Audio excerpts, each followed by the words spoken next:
नमस्कार, मैं मुंशी प्रेमचंद आप सभी के समक्ष अपनी कहानी संग्रह की ही एक कहानी नमक का दारोगा लेकर प्रस्तुत हुआ हूँ। आशा है कि आप सभी को यह कहानी पसंद आए। जब नमक का नया विभाग बना और ईश्वर प्रदत्त वस्तु के व्यवहार करने का निषेध हो गया तो लोग चोरी छिपे इसका व्यापार करने लगे। अनेक प्रकार के छल प्रपंचों का सूत्रपात हुआ। कोई घूस से काम निकालता तो कोई चालाकी से। अधिकारियों के तो पौ बारह थे। पटवारीगिरी का सर्व सम्मानित पद छोड़कर लोग इस विभाग की बरकंदाजी किया करते थे। इसके दारोगा पद के लिए तो वकीलों का भी जी ललचाता था। मुंशी वंशीधर भी नौकरी की महत्ता जानकर रोजगार की खोज में निकले। उनके पिता एक अनुभवी पुरुष थे। समझाने लगे, बेटा, घर की दुर्दशा देख रहे हो।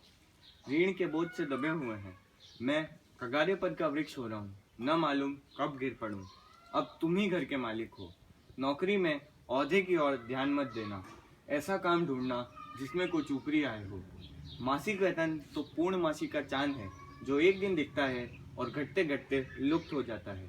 ऊपरी आय बहता हुआ स्रोत है जिससे सदैव प्यास बुझती रहती है। वेतन मनुष्य देता है, इससे उसमें वृद्धि नहीं होती। ऊपरी आय ईश्वर देता है, इसी से उसकी बरकत होती है। तुम स्वयं विद्वान हो, तुम्हें क्या समझाऊं। इस विषय में विवेक की बड़ी आवश्यकता है। मनुष्य को देखो, उसकी आवश्यकताओं को देखो, अवसर को देखो और उसके उपरांत उचित समझो करो। इस बात को अपनी निगाह में बांध लो। यह मेरी जन भर की कमाई है। इस उपदेश के बाद पिताजी ने आशीर्वाद दिया। वंशीधर आज्ञाकारी पुत्र थे। पिताजी की बातें ध्यान से सुनी और तब घर से चल पड़े। इस विस्तृत संसार में उनके लिए धैर्य अपना मित्र, बुद्धि अपनी पथ प्रदर्शक और आत्मावलंबन ही अपना सहायक था। लेकिन अच्छे शकुन से चले थे। जाते ही नमक विभाग के दरोगा पद पर प्रतिष्ठित हो गए। वेतन अच्छा, ऊपरी आय का तो ठिकाना ही न था। वृद्ध मुंशी जी को सुख संवाद मिला तो फूले न समाये। हे प्रभु, कृपा है आपकी। मुंशी वंशीधर को यहाँ आए अभी 6 महीने से अधिक न हुए थे, लेकिन इस थोड़े समय में उन्होंने अपनी कार्य कुशलता और उत्तम आचार से अफसरों को मोहित कर लिया था। वह उनका विश्वास भी जीत लिया था।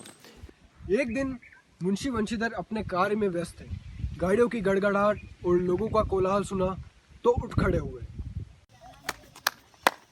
रुको। सलाम साहब। यह सब गाड़ियाँ किसकी है? पंडित आलोपीदीन की। कौन पंडित आलोपीदीन? दातागंज के। यह गाड़ियाँ कहाँ जाएगी? कानपुर जाएगी। क्या लदा है इसमें? जी कुछ खास नहीं। चलो आके देखते हैं। चलो।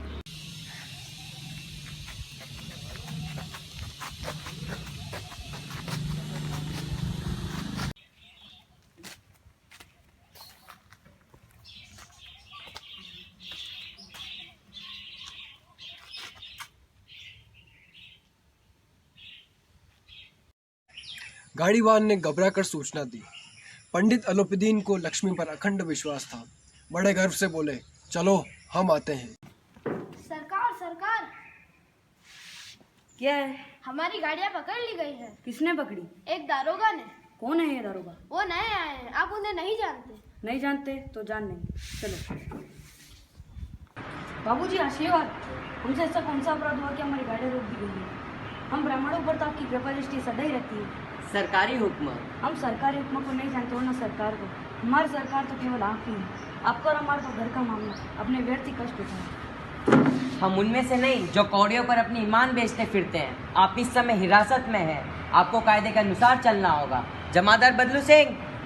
जी साहब। तुम इन्हें हिरासत में ले चलो, मैं हुक्म देता हूँ। इज्जत ढूंढ में मिल जाएगी। हमारा ऐसा करके आपके हाथ में क्या आएगा? हम किसी तरह आपसे बाहर थोड़ी हैं। हम ऐसी बातें नहीं सुनना चाहते हैं। अबू साहब 1000 के नोट। आप इस समय भूखे से हो रहे हैं। 1000 क्या, 1 लाख भी मुझे सच्चे मार्ग से नहीं हटा सकते हैं। तो 5000, 10,000 पे निपटारा करते हैं। बाबू साहब 20,000। आलोपीदीन स्तंभित हो गए। उनके जीवन में कदाचित यह पहला ही अवसर था कि पंडित जी को इतनी कठोर बातें सुननी। पंडित जी ने धर्म को धन का ऐसा निरादर करते कभी न देखा था। विचार किया कि अभी उद्दंड लड़का है, मोह माया की जाल में नहीं पड़ा, अल्लड़ है, झिझकता है। बहुत दीन भाव से बोले, साहस नहीं, आगे आपका अधिकार है। ईश्वर के लिए मुझ पर दया कीजिए। मैं 25,000 में निपटारा करने को तैयार हूँ। असंभव बात है। आलोपीदीन ने जिस सहारे को चट्टान समझ रखा था वह भी पैरों तले खसकता हुआ मालूम हुआ, किंतु अपने धन की सांख्यिक शक्ति पे पूरा भरोसा था। तो 30,000 पर, किसी तरह भी संभव नहीं। क्या 40,000 पर भी नहीं? 40,000 क्या, 40 लाख पर भी असंभव है। बदलू सिंह, जी साहब। तुम इन्हें हिरासत में ले चलो। अब मैं एक शब्द भी नहीं सुनना चाहता। धर्म ने धन को पैरों तले कुचल डाला। अलूपीदीन ने बबलू सिंह को अपनी तरफ आते देखा। चारों ओर निराशा और कातर दृष्टि से देखने लगे। इसके बाद मूर्छित होकर गिर पड़े। जब दूसरे दिन पंडित अलूपीदीन अभियुक्त होकर हृदय में ग्लानि और शोक भरे लज्जा से गर्दन झुकाए अदालत की ओर चले तो सब तरफ हलचल सी मच गई। किंतु अदालत पहुंचने की ही देरी थी। पंडित अलूपीदीन इस अगाध वन के सिंह थे। अधिकारी वर्ग से लेकर चौकीदार तक सब उनके भक्त व मोल के गुलाम थे। अदालत की कार्रवाई शुरू की जाए। बड़ी तत्परता से इस आक्रमण को रोकने के लिए वकीलों को तैयार किया गया। न्याय के मैदान में धर्म और धन में युद्ध छिड़ गया। वंशीधर चुपचाप खड़े थे। उनके पास सत्य के सिवा कोई बल न था। गवाह थे किंतु लोभ से डावाडोल। मजिस्ट्रेट साहब, यही है वो जिसको मैंने अवैध तरीके से नमक ले जाते हुए पकड़ा था। नहीं मजिस्ट्रेट साहब, दरोगा जी झूठ बोल रहे हैं। पंडित आलोपीदीन बेकसूर है। मजिस्ट्रेट साहब, इनकी गाड़ियों में नमक की बोरियां पाई गई है। Point to be noted magistrate साहब, इनकी गाड़ियों में नमक की बोरियां थी ही नहीं। मजिस्ट्रेट साहब, मेरे पास गवाह है। गवाह को पेश किया जाए। नमस्ते मजिस्ट्रेट साहब। क्या पंडित की गाड़ियों में नमक था?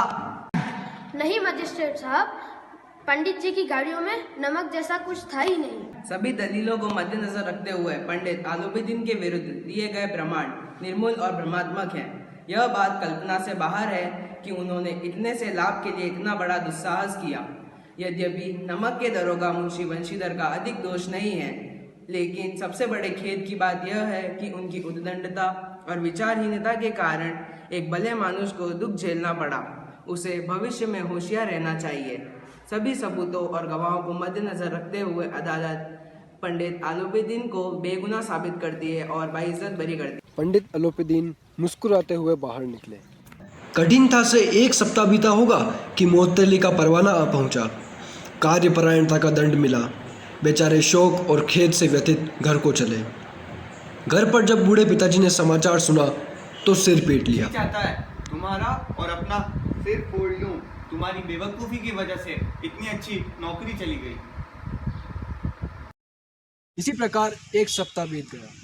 सांध्य का समय था। वृद्ध मुंशी जी बैठे बैठे राम नाम की माला जप रहे थे। इसी समय उनके द्वार पर एक गाड़ी आकर रुकी। मुंशी जी आगवानी को दौड़े तो देखा पंडित अलूपीदीन है।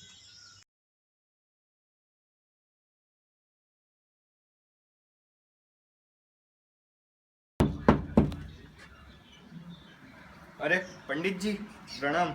हमारा भाग्य उदय हुआ जो आपके चरण इस द्वार पर आए। आप हमारे पूज्य देवता हैं, लेकिन आपको कौन सा मुंह दिखाएं? मुंह पर तो कालिक लगी है, लेकिन क्या करें, लड़का अभागा कपूत है, वरना आपसे क्यों मुंह छुपाना पड़ता। ईश्वर चाहे निसंतान रखे, परंतु ऐसी संतान न दे। नहीं भाई साहब, ऐसा ना कहिए। कुल तिलक और पुरखों की कीर्ति उज्जवल करने वाले संसार में ऐसे कितने धर्मपरायण मनुष्य हैं जो धर्म के नाम पर अपना सब कुछ अर्पण कर सकते। दरोगा जी, इसे खुशामद न समझे। उस रात आपने अपने बल अधिकार से मुझे अपनी हिरासत में लिया था, किंतु आज मैं स्वेच्छा से आपकी हिरासत में आया हूँ। मेरा आज तक हजारों रईस, अमीर और कुछ अधिकारियों से पाला पड़ा, किंतु परास्त किया तो आपने। मुझे आज्ञा दीजिए कि आपसे कुछ विनय करूँ। यह आपकी उदारता है जो ऐसा कहते हैं। मुझसे जो विनय हुई है उसे क्षमा कीजिए। मैं धर्म की बेड़ी में जकड़ा हुआ था, नहीं तो वैसे मैं आपका दास हूँ। जो आज्ञा होगी वो मेरे सिर माथे पर। अलूपीदीन ने एक स्टाम्प लगा हुआ पत्र निकाला और उसे वंशीधर के सामने रखकर बोले, इस पद को स्वीकार कीजिए और अपने दस्तखत कर दीजिए। मैं ब्राह्मण हूँ। जब तक सवाल पूरा न कीजिएगा द्वार से न हटिएगा। वंशीधर ने कागज पढ़ा तो कृतज्ञता से आंखें भर आई। पंडित जी ने उन्हें अपनी सारी जायदाद का स्थायी मैनेजर नियुक्त किया था। 6,000 वार्षिक वेतन के अतिरिक्त रोजाना खर्च अलग, सवारी को गाड़ी, रहने को बंगला, नौकर चाकर मुफ्त। कंपित स्वर में बोले,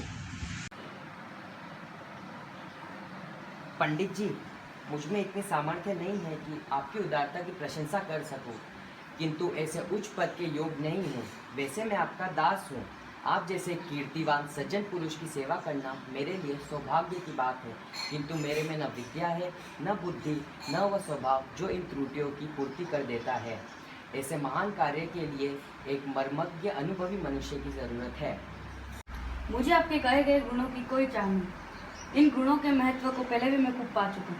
अब सौभाग्य और शुभ अवसर ने मुझे वह मोती दे दी जिसके आगे योग्यता और विद्वता की चाहूँ की फिक्र पड़े। यह कलम लीजिए, अधिक सोच विचार न कीजिए और अपने दस्तखत कर दीजिए। मैं ईश्वर से यही प्रार्थना करूँगा कि वो आपको सदैव वही उस दिन वाला उद्दड़, बेमुरव्वत, कठोर परंतु धर्मनिष्ठ दरोगा बनाए रखे। वंशीधर की आंखें डबडबा आई। एक बार फिर पंडित जी की ओर देखा और कांपते हुए हाथ से मैनेजर के कागज पर हस्ताक्षर कर दिए। अलोपीदीन ने प्रफुल्लित होकर उन्हें गले लगा लिया। इस प्रकार मुंशी वंशीधर को अपनी ईमानदारी का पुरस्कार मिला। कहानी का अंत मैं एक विचार से करना चाहूँगा। मित्रों, युग कोई भी हो, किंतु ईमानदारी, कर्तव्यपरायणता और काम के प्रति निष्ठा ऐसे गुण हैं जो किसी भी मनुष्य को महान काम करने के लिए प्रेरित करते हैं। धन्यवाद।